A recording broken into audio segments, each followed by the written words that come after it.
ఆంధ్రప్రదేశ్లో కొత్త మద్యం పాలసీకు కూటమి ప్రభుత్వం శ్రీకారం చుట్టింది.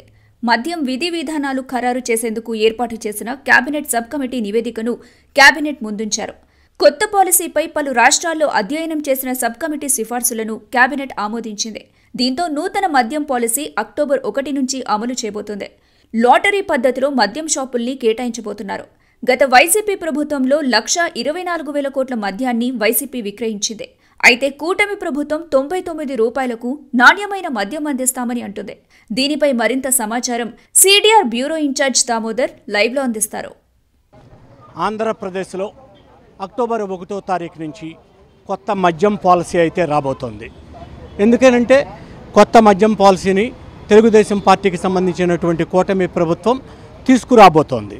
ఎందుకనంటే గత ప్రభుత్వానికి సంబంధించినటువంటి ఒక మద్యం పాలసీని చూడటం జరిగింది. దాదాపు గత ప్రభుత్వంలో కూడా 4,930 మద్యం షాపులు రాష్ట్ర వ్యాప్తంగా ఉన్నాయి.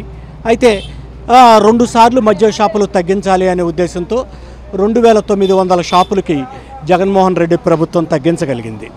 కానీ మద్యం అమ్మకాలు అయితే మాత్రం గత ప్రభుత్వంలో దాదాపుగా 1,24,000 కోట్ల రూపాయల మద్యం అమ్మకాలు ఒక విధంగా చెప్పాలంటే గత 5 సంవత్సరాల్లో జరిగాయని చెప్పాలి.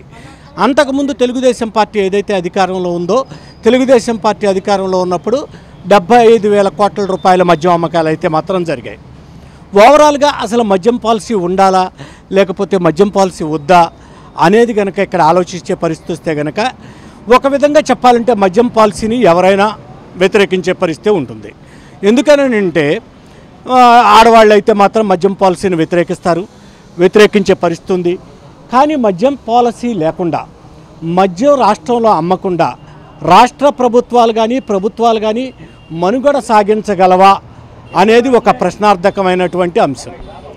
కానీ ఒక విధంగా చెప్పాలి అంటే అసలు మద్యం అమ్మకుండా రాష్ట్రంలో పరిపాలన లేకపోతే ఇవి జరగటం అనేది చాలా కష్టమనే చెప్పాలి.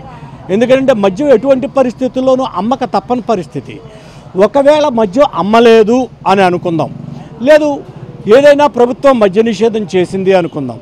ఒకవేళ మద్య నిషేధం చేస్తే కనుక ఆ మద్య నిషేధం అమలు చేయటం అయితే మాత్రం సాధ్యం కాదు. నాన్ డ్యూటీ పెయిడ్ లిక్కర్ అనేది భారీగా ప్రజల్లోకి వచ్చేస్తుంది.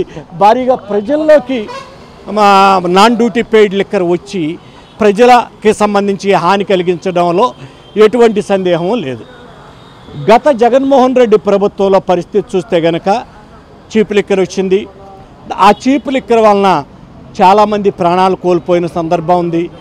మొత్తం కూడా ఆ చీప్ లిక్కర్ తాగిన వాళ్ళు నరాల వ్యవస్థ మీద మొత్తం కూడా ఆ చీప్ లిక్కర్ ప్రభావం పడటం వలన తీవ్రమైనటువంటి ఇబ్బందులు కూడా పడుతున్న పరిస్థితి ఉంది. చాలామంది చనిపోవటం జరిగింది. చాలామంది లివర్ ప్రాబ్లంతో చనిపోయారు. ఆ లివర్ ప్రాబ్లంతో పాటు చాలామంది అనారోగ్య సమస్యలు ఈ మద్యం తాగి ఏదైతే ఈ చీప్ లిక్కర్ తాగి చాలా ఇబ్బందులు పడ్డారు.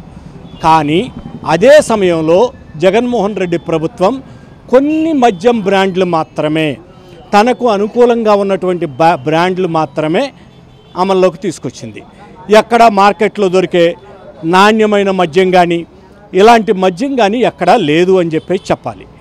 కానీ ప్రస్తుతం చూస్తే అక్టోబర్ 1 నుంచి తెలుగుదేశం ప్రభుత్వం కొత్త మద్యం విధానాన్ని అయితే మాత్రం కొన్ని మహిళా సంఘాలు అయితే మాత్రం వ్యతిరేకిస్తూ ఉన్నటువంటి పరిస్థితి అయితే మాత్రం చూస్తూ ఉన్నాం. కానీ ఇప్పుడు వ్యతిరేకిస్తున్నటువంటి మహిళా సంఘాలు గతంలో జగన్మోహన్ రెడ్డి పరిపాలనలో ఏ రోజు కూడా పెదవిప్పి మాట్లాడలేదు అని చెప్పాలి. అందువల్ల నేను మద్యానికి అనుకూలమని నేనైతే మాత్రం చెప్పను.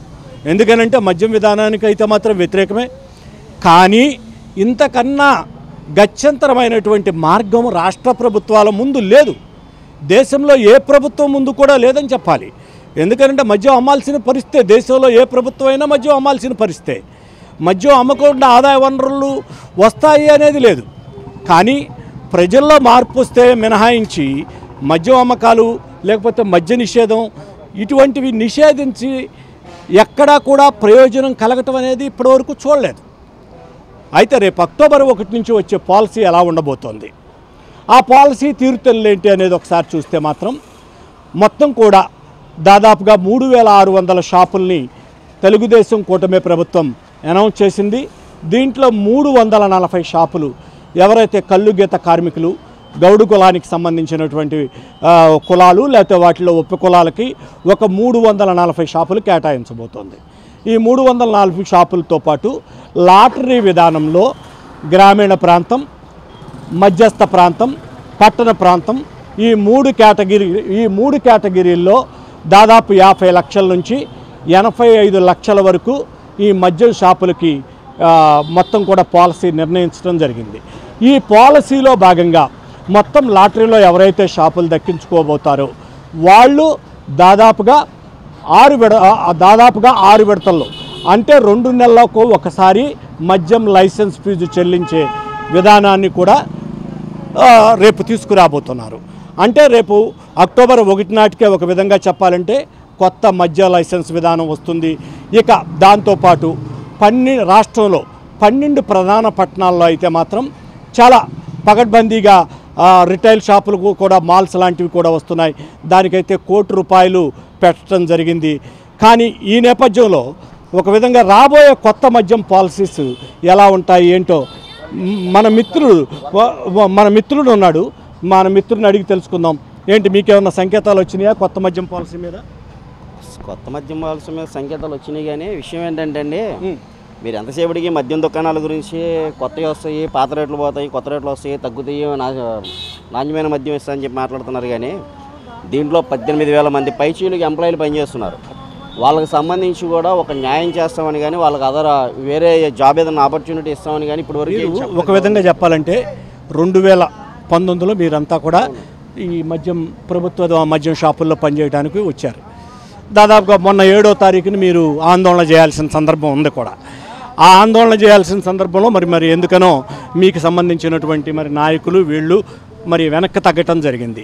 ప్రభుత్వం నుంచి మీకు సంబంధించినటువంటి ఈ 17,000 మంది ఉద్యోగులకి ఏమైనా హామీ ఏమన్నా వచ్చింది? హామీ ఏమి ఇవ్వలేదు సార్, ఇప్పటివరకు ఏ విషయం చెప్పలేదు. ఆల్రెడీ ఎక్సైజ్ డిపార్ట్మెంట్ స్టాక్ అంతా హ్యాండ్ ఓవర్ చేసుకుంటుంది నిదానంగా. రేపు ఫస్ట్కి అందరినీ కూడా ఇక్కడ నుంచి పంపించే ఆలోచనలో ఉంది ప్రభుత్వం. కంపల్సరీగా ఈ 15,000 మందికి న్యాయం చేయాలని చెప్పేసి 7వ తారీఖు బంద్ చేద్దామని చెప్పి అనుకున్నాము. కానీ ప్రభుత్వం మధ్యవర్తులు ఏం చెప్పారంటే చర్చలకు పిలుస్తామని చెప్పని అన్నారు. చర్చలకు పిలవలేదు, ఏం పిలవలేదు. ఉన్న బలంగా 15,000 మంది బయటకు వెళ్తే నిరుద్యోగం ఎక్కువ అవుతుంది. 15,000 కుటుంబాలండి మొత్తం మీద, స్టేట్ మొత్తం మీద 3,690 షాపుల మీద వచ్చినాయి. దీంట్లో 18,000 మంది సేల్స్మెన్లు కానీ సూపర్వైజర్లు కానీ పనిచేస్తున్నారు. వీళ్ళందరికీ ఎలాంటి హామీ లేదు సార్. కేవలం ఏంటంటే ఇది వీళ్ళు ఏమనుకుంటున్నారంటే వైసీపీ కార్యకర్తలు వీళ్ళంతా అనుకుంటున్నారు. కానీ ఇక్కడ వైసీపీ కార్యకర్తలు ఎవరు లేరండి. ఎవరి దగ్గరైనా పని చేయాలి, ఎవరన్నా జీతం ఇవ్వాలి, అందుకని చెప్పేసి మేము ముందుగా రెడీగానే ఉన్నాము, అంతే తప్ప. ఒకవేళ నేను ఒక విషయం అడుగుతాను మిమ్మల్ని. రాబోయే మద్యం పాలసీ ఉంది. ఆ మద్యం పాలసీకి సంబంధించిన షాపులు రాబోతున్నాయి, 3,600 షాపులు రాబోతున్నాయి. ఒకవేళ వాటిలో మీకు ఏదైనా ఉపాధి ఇచ్చే అవకాశం ఉంటే ఏంటి పరిస్థితి? కంపల్సరీ చేస్తామండి. ఆల్రెడీ దీంట్లో ఉండి చేస్తున్నాం కాబట్టి గత 5 సంవత్సరాల నుంచి ఒకవేళ అలాంటి అవకాశం ఇస్తే కనుక కంపల్సరీ చేస్తాం.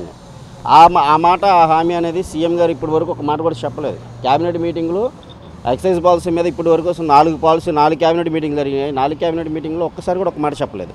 ఇలా ఎంప్లాయీలు అక్కడి నుంచి ఉన్న పరంగా మేము పంపించట్లేదు, వాళ్ళు కంపల్సరీ చేస్తాము ఇస్తామన్న మాట ఇప్పటి వరకు లేదండి. ఆ మాట కోసం వెయిట్ చేస్తున్నాం మేము కూడా. ఇది మనం ఇప్పుడు చూసాం. మనం ఏదైతే జగన్మోహన్ రెడ్డి ప్రభుత్వంలో ప్రభుత్వ మద్యం దుకాణాల్లో పనిచేసే ఈ సూపర్వైజర్స్ కానీ ఈ స్టాఫ్ కానీ వీళ్ళందరూ కూడా ఒక 17,000 మంది అయితే మాత్రం ఉపాధి కోల్పోయే అవకాశం ఉంది. ఎందుకంటే రాబోయే షాప్స్ అన్నీ కూడా ప్రైవేట్ షాప్స్, అవన్నీ కూడా లాటరీ విధానం మీద తీసుకొచ్చే షాప్స్ కాబట్టి ఇవన్నీ కూడా రేపు వాళ్ళు కూడా ఇబ్బంది పడతామని చెప్పేసి చెప్తున్నారు. బాబాయ్ ఏంటి రేపు ₹99 ఇస్తామంటుంది ప్రభుత్వం, ఏమంటారు మీరు? ఒకసారి ఏమంటారు? మంచి నాణ్యమైన మద్యం ఇస్తామంటున్నారు, ఏమంటారు? మరి వాళ్ళకి అవగాహన ఉంటే ఇవ్వండి, లేకపోతే లేదు. మనం అంతకంటే చేసేది ఏం లేదు.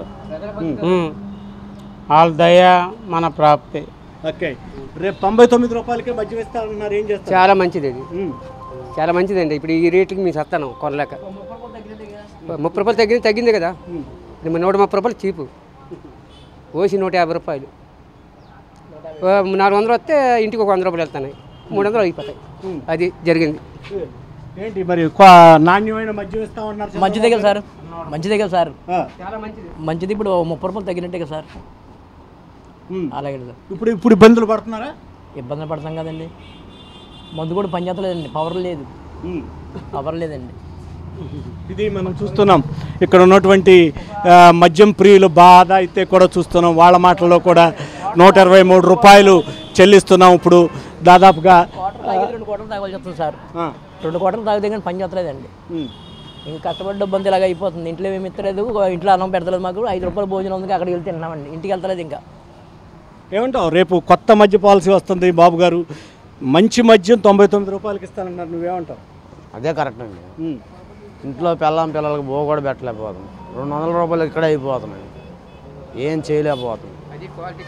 డ్యూటీ చేస్తే 500 వస్తాయి, 500 పని చేసుకు 500 వస్తాయి, 500 300 400 ఏడు పోతే 100 రూపాయలు.